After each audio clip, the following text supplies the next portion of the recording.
So, on three, interview. Yeah. Hi, my name is Norbert Novenyi Jr. I'm a Bellator middleweight and a future world champion.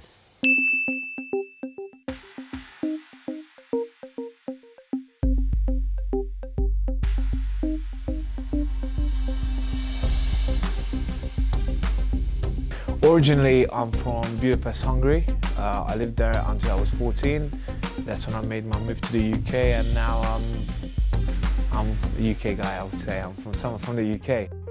My father, also Norbert Novenyi, he's an Olympic champion wrestler. He won the 1980s Olympics in Greco-Roman wrestling. He's also WACO world champion in kickboxing and European champion. He won an MMA world title for a smaller organization. He's a martial artist all his life, so he's someone that I'm close with, speak to him every single day.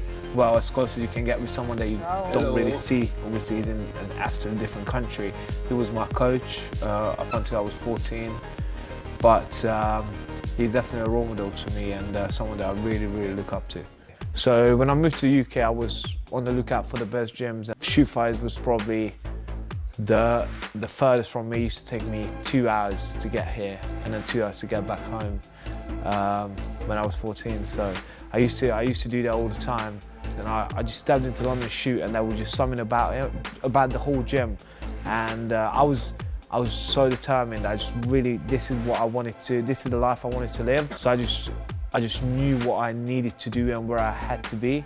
And when I stepped into this gym, I just got a feeling that this is the place. There's something about that gym, and I couldn't tell what it was, but there was something about it that just kind of wanted me to be there. And maybe it was just God telling me that that's the place you need to be. My mom like, listen mom, I'll do that 2 hours, I don't care. Rushed home from school, get changed, no food, no nothing, take my homework with me, do my homework on the bus, sleep on the bus. Yeah, it was a bit of a trek, but it was worth it. Yeah, we're an MMA gym that's been open for a good part of nearly 30 years now. We've been open. So since the very beginning of the UFCs and the Prides and the sort of Japanese shows, we've been open since the early 90s. My name's Alexis Demetriades. I'm one of the head coaches at London Shootfighters. Yeah, we've got a few different gyms, but the location's always been in the West. All the coaches in here have come from competitive backgrounds, so from going to the Olympics for wrestling or for boxing, all being high-level black belts, kickboxers. All of us coaches, we've all done lots of different things. Norbert first joined the gym when he was 14. He comes from a very, very good pedigree. His father's an Olympic gold medalist, Greco-Roman. So already it's kind of interesting for us, considering we're all pretty good wrestlers. So it was a good place for us to meet him and to start. So we met his father, and that was the first time he came into the gym. Yeah, I think with all fighters, young fighters that have got flair. He's not just like a normal standard run-of-the-mill fighter. He's got a lot of flair to his game. We try and coach everybody in here to have that kind of flair. We want to keep everyone individual, but at the same time, we want to make sure that they do things that are creative, and we let their style flow. And from the start in Bellator, he's always been a creative kind of fighter.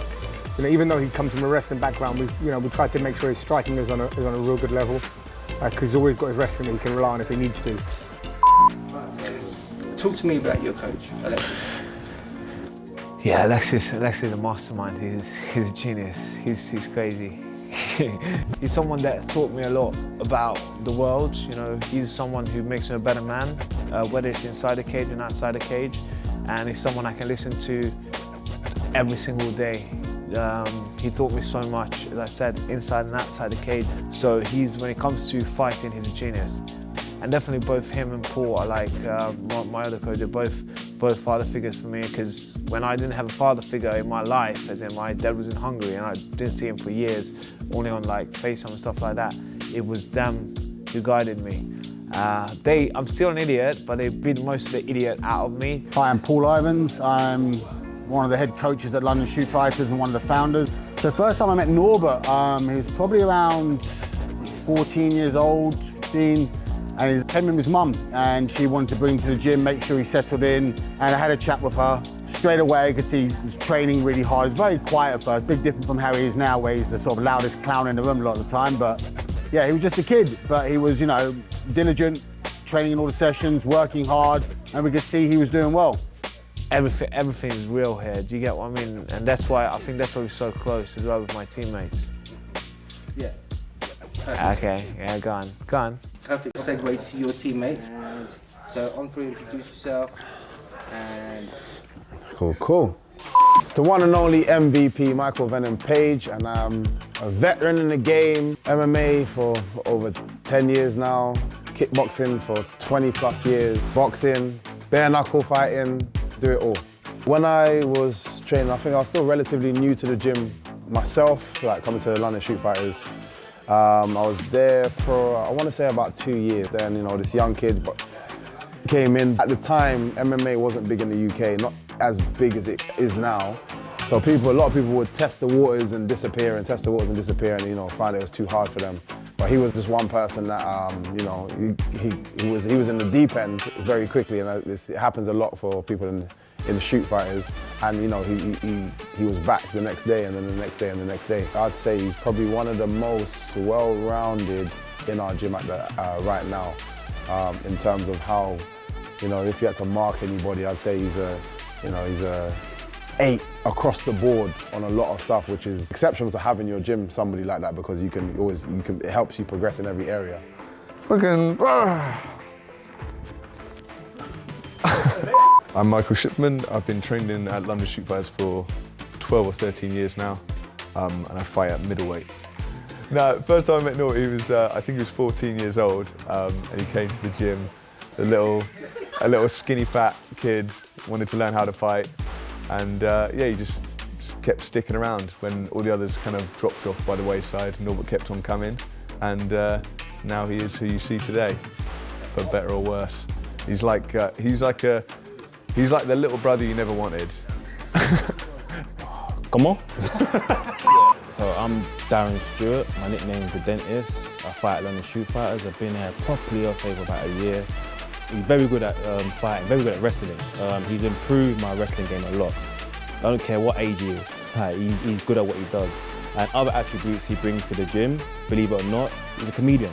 You know what I mean? He keeps the life in the gym, you know. He keeps everyone happy, cracks the jokes and that, some personal jokes and that, but that's what makes it funny. And also, if I need to talk about anything I'm on the down, you know, I can call him and he's there for me, he gives me that speech to keep me uplifted and that. Yeah, Norbert's the guy. So yeah, so obviously I had a couple amateur fights, and then I was just pushing the coach on, let me turn pro. I just don't want to be an amateur. I was like, when I went to people saying like I'm a fighter, and I was showing them amateur fights, I'm like, I don't know. I wanted to be a pro. It turned me pro when I was 18. I had one fight, and then Bellator was doing a show in Hungary, so they reached out to us. They were like, oh, we're gonna put him on the show. So I got on the show, and funny enough, I was the only prelim fight on that card, and that was great. Like, that was actually crazy, because I remember like a couple of weeks before that I was watching a highlight video of Benson Henderson. Now I'm fighting on the same show as him, and I remember I just went into sauna, sat down to cut weight. Obviously I was quite small at the time, so I didn't really have a lot to cut.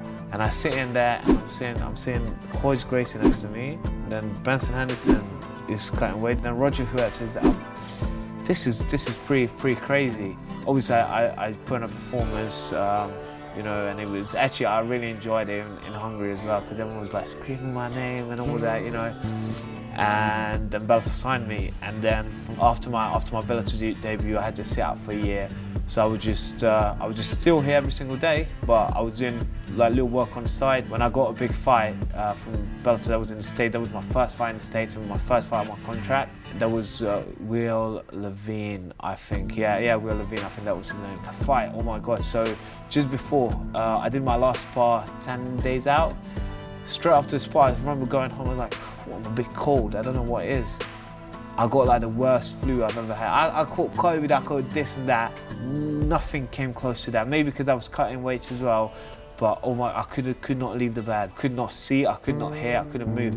And I remember it was time to fly out. Like, I haven't been in the gym for the past like 5 days. The only good thing is I couldn't eat. I was already on weights. It was a horrible ride. I remember I was on the plane, and then by the time I fell asleep, and by the time I woke up, everyone was just like turning away from me just because I was coughing so bad. I remember warming up to the fight.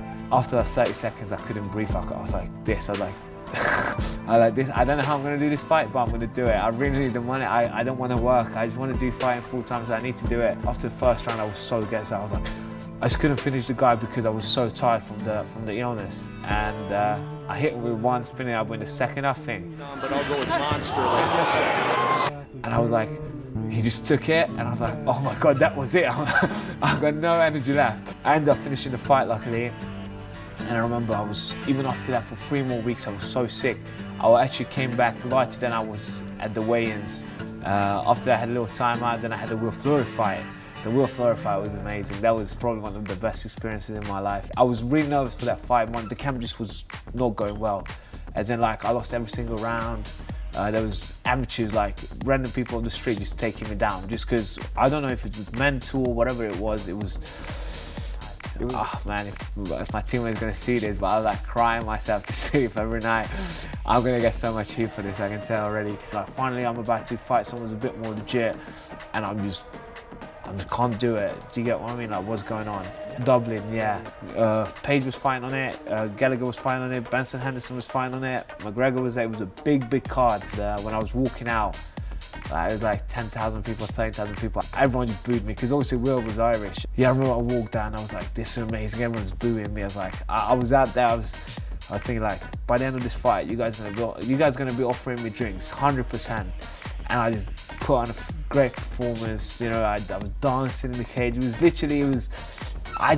getting goosebumps now. You know, it was a great moment. So, yeah, I remember my mouth was so dry. I remember talking. I'm like, This is it. This is my moment. This is the statement I made.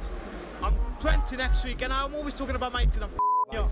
I was on a high. Like I was on cloud 9. It was different. And then I had my fight in Milan.